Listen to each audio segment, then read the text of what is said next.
બનાસકાંઠાના દાંતીવાડાના પાથાવાડા હાઈવે પરની દુકાનોને તસ્કરોએ નિશાન બનાવી. તસ્કરોએ શાકભાજીના ગલ્લા તેમજ પાન પાર્લરના કેબિનના તાળા તોડીને ચોરીની ઘટનાને અંજામ આપ્યો. વરસાદી માહોલ અને રાત્રિના અંધારાનો ફાયદો ઉઠાવી તસ્કરોએ ચોરી ફરાર થયા હતા.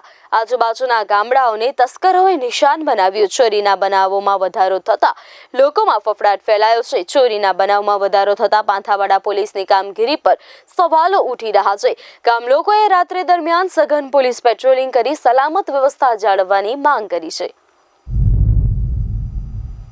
મારે 2-4 મહિને ગલ્લાની ચોરી થાય છે, બરોબર, અને હાલે આજે ચોરી થઈ ગઈ છે, બરોબર, અને મેં હજી ગલ્લો ખોલ્યો નથી. હવે ખોલું ત્યારબાદ ખબર પડશે કે કેટલો અંદરથી માલ ગયો. હજી ગલ્લો ખોલ્યો નથી, બરોબર.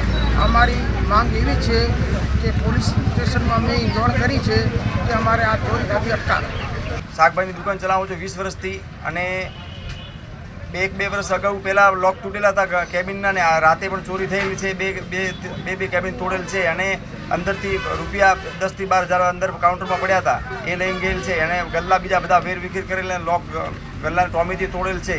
અને જો આવી અમે તકેદારી રાખવા છતાં બી પાથાવાડા પોલીસ સ્ટેશન જો પેટ્રોલિંગ રાત્રિ દરમિયાન કરતી હોય તો આવો થવો એકદમ બિલકુલ અટકાવી શકાય છે, પણ પેટ્રોલિંગ થતી નથી રાત્રિ સમયે. એના માટે અમે આજે જાણ કરેલ છે.